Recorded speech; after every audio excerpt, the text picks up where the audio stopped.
What if the Hallucigenia never actually died? At the end of Attack on Titan, the power of the Titans disappears and the world moves on. But what if Eren Yeager never actually died? What if his grave was never a grave, but a door, and someone just opened it? At the end of the story, Mikasa buries Eren's head under the tree where they used to sit together as kids. Years, decades, and centuries pass, and that tree grows. And eventually it becomes the largest tree in the world. The exact same shape as the tree where Ymir found the source of all Titan power 2000 years ago. The wars go nuclear and civilization collapses back to an age with no technology, no armies, and no memory of what Titans even were. In this new world, a boy lives in a small village with nothing but his dog. One day, the boy walks towards that tree with his dog. He finds an opening in the trunk, a tunnel made of roots and bark leading deep underground. When they entered that tree, they had no idea what they were doing. The boy doesn't know what's inside, but the dog does. It's been smelling something since they got close, something that shouldn't still be alive. They find an opening in the trunk, a tunnel made of roots, and the deeper they go, the stranger it feels like the air itself is watching them. They go inside, and in a corner, hidden by roots, they find an old gravestone. The dog smells something strange and starts digging around it, pulling at the dirt like it's trying to warn the boy of something he can't see yet. The boy sees a face, not a skeleton, not bones, eyes open, staring at nothing. The Hallucigenia never died. It attached itself to Eren's remains the same way it attached itself to Ymir 2000 years before, and it waited, feeding off the roots, growing with the tree, keeping Eren suspended between life and death. Eren Yeager is not dead. The Hallucigenia, the parasite that gave Ymir her power, didn't die when the Titans disappeared. It attached itself to Eren's remains and kept him alive, not as a human, not as a Titan, as something in between, a seed waiting inside this tree for 2000 years, the same way it waited inside Ymir's tree before her. The cycle didn't end. It just reset, and now this boy is standing 3 feet away from the source of a power that destroyed the world once before. If he touches it, if he falls, if the parasite finds a new spine to attach to, everything starts over. But here's the part that changes everything. This boy is not just any boy. He is a descendant of Historia Rice, which means he carries royal blood, the same blood that once controlled the power of the founding Titan. When the boy reaches down and touches the soil around Eren's body, the Hallucigenia feels it, royal blood, inches away. After 2000 years of silence, the parasite sends a pulse through the roots, through the dirt, through Eren's spine. Something that used to be Eren Yeager begins to rise. The boy grabs his dog and runs. He sees Eren watching, the same way Ymir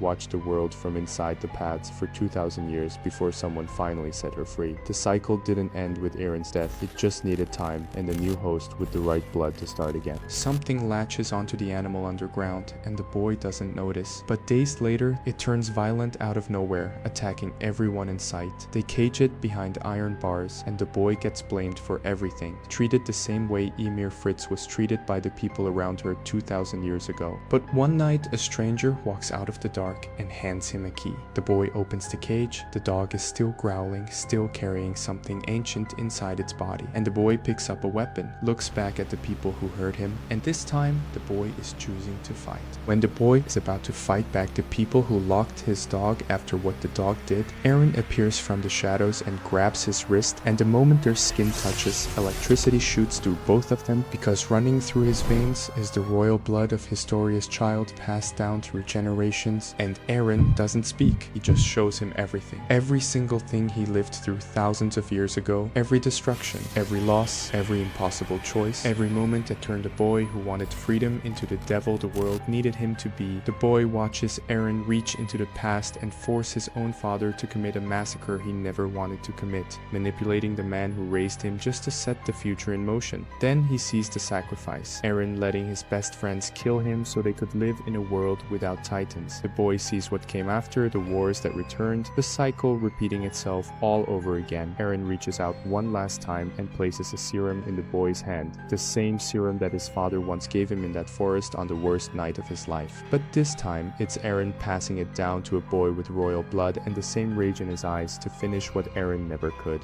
Eren already showed him everything. Every memory from 2,000 years of war. What he did, what he sacrificed, how it all ended. The boy saw it all. He knows every mistake Eren made. And then Eren handed him the serum. The boy transforms. A titan rises. It inherits every titan Eren carried. And behind him, the dog. The Hallucigenia crawled inside it when it dug that hole. Now, the dog shifts too. But centuries of war left something buried in the earth. New titans start rising. Titans that never existed before. A tree titan, bark for skin. Roots that spread for miles, growing faster than anything can kill it. An iron titan, not like Reiner's armor. This one absorbed the weapons from ancient battlefields. And then the one that changes everything. A dark titan skeletal, one glowing eye, moves through shadows. No sound, no warning. History repeated itself, but this time the boy has Eren's memories. He knows exactly what went wrong, and he's gonna do what Eren never did. Eren Yeager now has the exact same role as Ymir, but instead of being a slave to a king, he's a slave to freedom. For 2,000 years, Ymir stood alone in the paths, building every single titan out of sand. Billions of titans, no rest, no choice. She was a slave to a king who never even loved her back.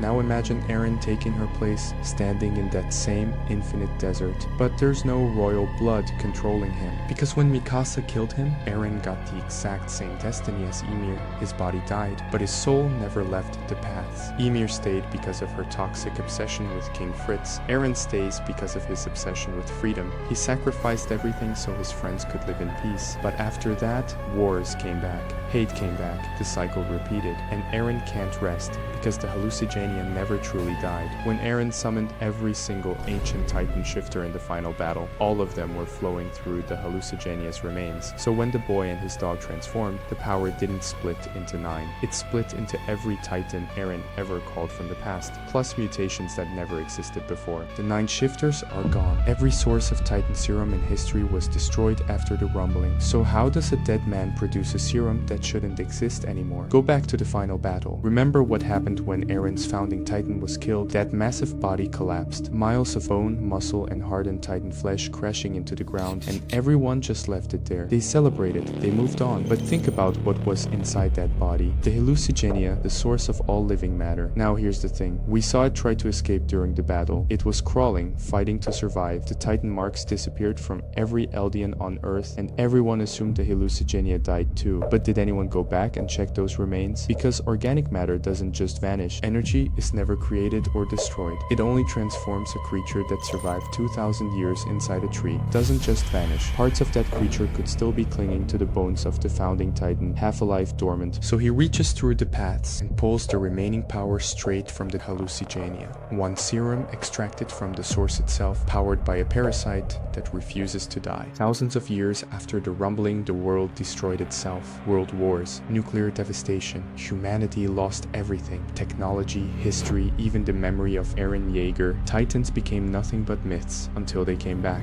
but not 9 titans. When Eren summoned every ancient titan in the final battle, he broke the cycle forever. Now there are dozens mutations nobody has ever seen before. Titans that don't match any legend, and the world they walk through, it's shattered. Some regions look like ancient Rome. Stone walls, swords, and torches. Others still have fragments of old technology. ODM gear, blueprints found in underground vaults. Broken machines rebuilt into weapons. Scattered across this broken planet, independent survey corps have formed in every region. Different uniforms, different languages, different strategies, but the same mission: survive the problem. No thunder spears, no anti-titan artillery, just whatever they salvaged from the ruins of a civilization that already ended once. And somewhere in the paths, Eren is still building every single one of them out of sand. Eren was always a slave to freedom. He always wanted to wipe out the entire world, and now he's trapped in the paths with no one left to sacrifice himself for. No friends, no Mikasa, nothing holding him back. For the first time ever, he actually wants to finish what he started, destroy everything and end all wars forever. But would this boy just accept that? Would he let Eren end the world, or would he be the first person to ever stand against Eren Yeager, using Eren's own power? Would you like a sequel to Attack on Titan?